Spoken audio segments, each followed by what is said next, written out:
आवाम ने तोड़ दिया हुकूमत का गुरूर, दरबार तो लगा है पड़ा गमगीन में बेनूर है पर। अध्यक्ष महोदय, दरबार तो लगा है पर बड़ा गमगीन गमगीन बेनूर है। और पहली बार ऐसा लग रहा है हारी हुई सरकार विराजमान है। जनता कह रही है चलने वाली नहीं सरकार। अध्यक्ष महोदय, जनता कह रही है चलने वाली नहीं, ये गिरने वाली सरकार है।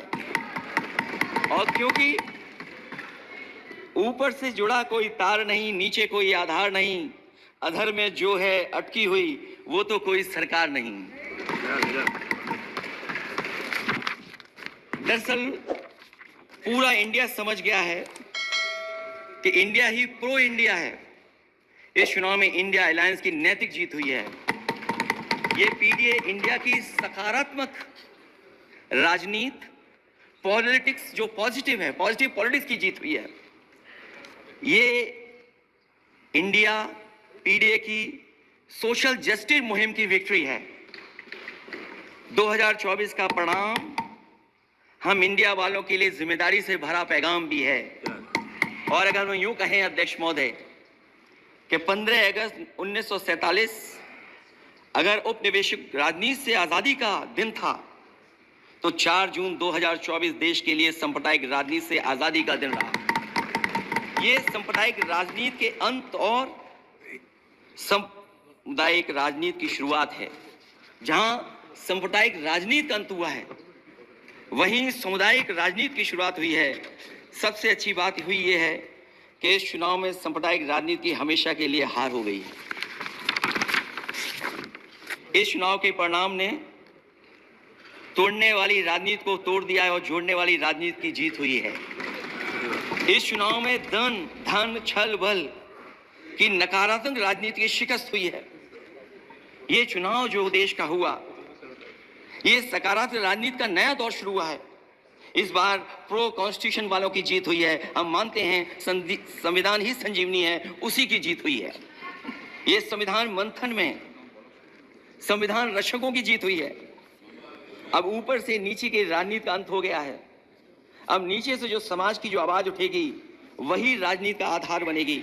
मैं कहना चाहता हूं कि देश किसी की व्यक्तिगत महत्वाकांक्षा से नहीं, जन आकांक्षा से चलेगा। मतलब अब मनमर्जी नहीं, जनमर्जी चलेगी।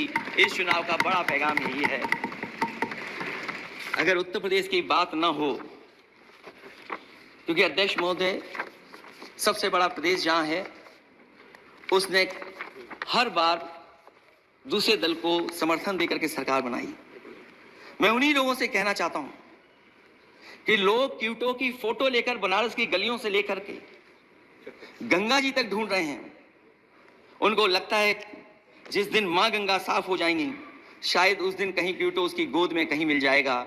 बनारसी लोग चाहते हैं कि कोई गंगा जी के भी तल में उतरकर उसका दर्द भी जाने।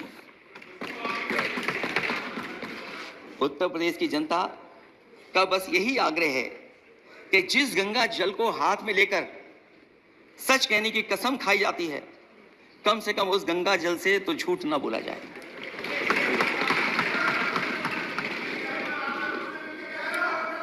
जहां विकास के नाम पर खरबों रुपए की लूट का राज खोलते भ्रष्टाचार के गड्ढे प्रदेश का नाम खराब कर रहे हैं, वहीं पहली बारिश में ही टपकती हुई छत और गिर चुकी स्टेशन की दीवार बेईमानी की निशानी बन गई है। अध्यक्ष महोदय, विकास का ढिढोरा पीटने वाले इस विनाश की जिम्मेदारी कब लेंगे? और रही सच्चे विकास की बात, तो हमने जो सड़क बनाई उस पर हवाई जहाज उतरे थे और उत्तर प्रदेश की मुख्य नगरी में सड़कों पर नाव उतरी हैं। और अभी बारिश और हो जाएगी तो नाव से भी चलना पड़ेगा। यही स्मार्ट सिटी के जुमले का भी हाल है। न तो जाम से छुटकारा मिला, न बुनियादी सुविधाओं से कोई निजात मिली, न कोई बुनियादी सुविधाएं मिल पाई हैं। मुझे याद है अध्यक्ष महोदय, देश के प्रधान सांसद जी ने अनाथ पशुओं के बारे में बहुत कुछ कहा था। अनाथ पशुओं की समस्या से छुटकारा दिलवाने के लिए का वादा किया हुआ, लेकिन कई चुनाव बीत गए हैं, अभी तक गन्ने का भुगतान 2 हफ्ते का वचन जो दिया था, कहां दिया था? अब तो वचन देने वाले को भी याद नहीं है। हर बात को जुमला बना देने वाले लोगों के ऊपर से जनता का भरोसा उठ गया है। इसीलिए बहुमत की सरकार नहीं है, ये सहयोग से चलने वाली सरकार है। डबल इंजन के नाम पर उत्तर प्रदेश को टकराहट के सिवा कुछ हासिल नहीं हुआ है। उत्तर प्रदेश में प्रभुत्व की लड़ाई 2 लोगों को आपस में लड़ा रही है, लेकिन उसकी मार जनता को सता रही है। पिछले 10 सालों की उपलब्धि बस इतनी रही कि एक शिक्षा परीक्षा माफिया का जन्म हुआ। अध्यक्ष महोदय, जिस समय चुनाव में थे और उत्तर प्रदेश में वो हालात देखे हैं कि नौजवान जब भी तैयारी कर करके जाता था और परीक्षा दे करके लौटता था तो उसको पता लगता था कि पेपर लीक हो गया। और उत्तर प्रदेश में केवल एक पेपर लीक नहीं हुआ है, जितनी भी परीक्षाएं हुई हैं सब पेपर लीक हुए हैं। केवल उत्तर प्रदेश ही नहीं, मैं माननीय सांसद की तरफ से सुन रहा था, कई ऐसे प्रदेश हैं जहां पर परीक्षाएं देने तो बच्चे गए, लेकिन वहां भी पेपर लीक हो गया। और अभी जब 4 जून को रिजल्ट आया, उसके बाद जो बात उठी है, देश की सबसे प्रेस्टिजियस परीक्षा, उसका भी पेपर लीक हो गया। और आखिरकार ये पेपर लीक हो क्यों रहा है? सच्चाई तो ये है कि ये सरकार पेपर लीक इसलिए करा रही है कि सरकार नौकरी नहीं देना चाहती, रोजगार नहीं देना चाहती, उन नौजवानों का भविष्य नहीं बनने देना चाहती। पिछले 10 सालों की उपलब्धि बस इतनी रही है कि एक शिक्षा परीक्षा माफिया का जन्म हुआ है, जिसने तथाकथित अमृतकाल में युवाओं के भविष्य की आशाओं को ही जहर दे दिया है। जो सरकार उम्मीद को मार दे, वरना तो वर्तमान को सुधार सकती है, न भविष्य को संभाल सकती है। सरकार आशा का प्रतीक होनी चाहिए, निराशा का नहीं। एक जीत और अध्यक्ष महोदय हुई है। मैं जानता हूं सत्ता पक्ष बैठे वाले लोग समझ गए होंगे। अयोध्या की जीत भारत के परिपक्व मतदाता की लोकतांत्रिक समझ की जीत है। और हम तो अध्यक्ष महोदय यही सुनते आए हैं, होए वही जो राम रची राखा, यह है उसका फैसला। अध्यक्ष महोदय, होई वही जो राम रची राखा, यह है उसका फैसला, जिसकी लाठी में नहीं होती आवाज।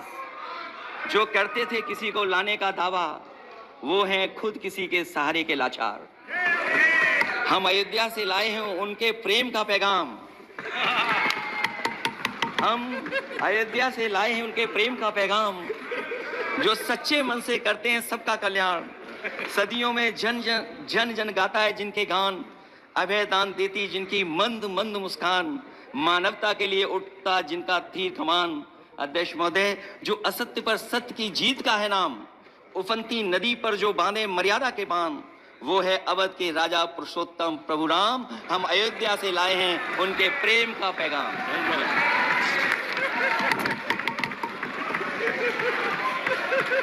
अध्यक्ष महोदय, अध्यक्ष महोदय, कुछ बातें अध्यक्ष महोदय कुछ बातें समय और काल से परे होती हैं। इसलिए आज यहां उत्तर प्रदेश के सदन में पढ़ा गया एक शेर याद आ गया, जो तब सही था अब और सही साबित हो रहा है। इजाजत हो अध्यक्ष जी तो मैं अर्ज करूं। हजूरे आला आज तक खामोश बैठे इसी गम में, हजूरे आला आज तक खामोश बैठे हैं इसी गम में, महफिल लूट ले गया कोई जबकि सजाई हमने।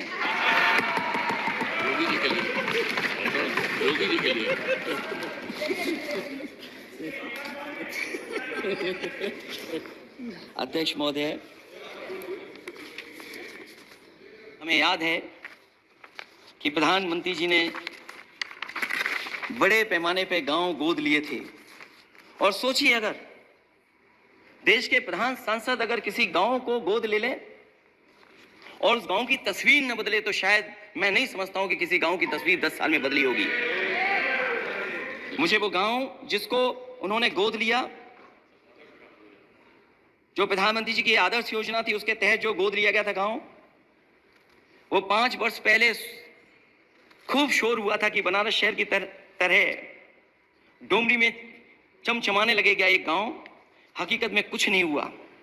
उसकी दुर्दशा वैसी की वैसी है, जैसे था गांव वैसे ही का वैसा है।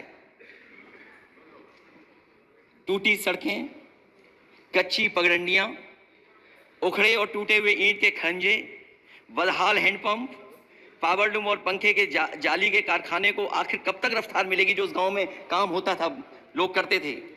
खाली पड़े रसोई गैस के सिलेंडर, अंधाधुंध बिजली कटौती के बीच इस गांव के लोगों को हर सुबह मजदूरी की कभी ना खत्म होने वाली तलाश आखिर कब पूरी होगी। तो सोचिए, एक गांव की तस्वीर यह है, जो गांव कभी गोद लिया गया था उस गांव की भी तस्वीर नहीं सुधर पाई है। जो भाजपा के स्मार्ट सिटी के झूठे सपने में गांव के लिए कोई जगह नहीं है। अपने गांव गोद लेने की जो बात कही थी, क्या वो भी जुमला था अध्यक्ष जी? पता नहीं जिस गांव को गोद लिया था उसका नाम भी किसी को याद है कि नहीं। मैं नाम पूछ करके किसी को शर्मिंदा नहीं करूंगा, क्योंकि अगर नाम याद है तो ये तो और भी बुरी बात है कि अपने नाम याद रखने के बावजूद भी कुछ नहीं किया। जिसे गोद लिया जाता है उसे अनाथ बनाकर छोड़ देना अच्छी बात नहीं है। और अगर तस्वीर अध्यक्ष महोदय बदली हो 10 साल में उन तमाम गोद लिए हुए गांवों की, तो मैं सत्ता पक्ष के लोगों से कहूंगा जरूर इस सदन में बात रखें। बात कभी अध्यक्ष महोदय कास्ट सेंसस की उठी थी। हम उस कास्ट सेंसस के पक्ष में हैं कि बिना कास्ट सेंसस के सामाजिक न्याय संभव नहीं है। सबको हक दिला पाना मुश्किल है। अध्यक्ष महोदय, राष्ट्रपति जी के अभिभाषण में अग्निवीर को लेकर के जो चिंता विपक्ष की थी और देश के नौजवानों की थी, वो चिंता वैसी की वैसी बनी है। अध्यक्ष महोदय, मैं ये कहना चाहता हूँ, मैं खुद मिलिट्री स्कूल से पढ़ा हूँ। मेरे साथ के बहुत बड़े पैमाने पे लोग फौज में। मैंने समय समय पे जो मेरे साथ पढ़े जो सीनियर थे उनसे भी जानकारी हासिल की है। बड़े बड़े ऑफिसर से मैंने पूछा है, वो शायद आपको न बता पाए, लेकिन दबी जुबान में उन्होंने कहा है कि देश की सुरक्षा के साथ अग्निवीर जैसी व्यवस्था लागू करने से समझौता हो रहा है।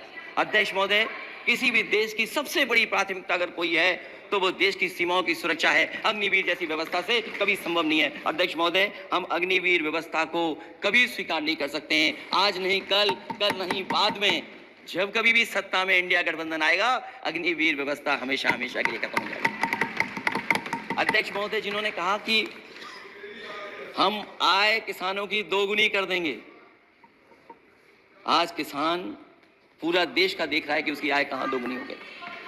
और जिस तरह महंगाई बढ़ी है, सरकार बताए कि महंगाई इस बढ़े पे उसकी आय कितनी होनी चाहिए। और जो इंफ्रास्ट्रक्चर की बड़ी बड़ी बातें की गई थी कि एमएसपी लागू करने के लिए एग्रीकल्चर सेक्टर का इंफ्रास्ट्रक्चर तैयार होगा, लेकिन जहां तक मैंने उत्तर प्रदेश में देखा है, अगर इस सरकार में एक भी नई मंडी बनी हो तो मुझे सरकार बता दे। जिस प्रदेश से मैं आता हूं वहां सबसे बड़े पैमाने पे नौजवान बेरोजगार है। और पिछले 10 साल में जो पेपर उन्होंने लीक कराए हैं वो इसीलिए कराए क्योंकि नौकरी न देनी पड़े, और अगर नौकरी देनी पड़ेगी तो उन्हें आरक्षण भी देना पड़ेगा। ये जानबूझ करके सरकार नौकरी और आरक्षण के साथ खिलवाड़ कर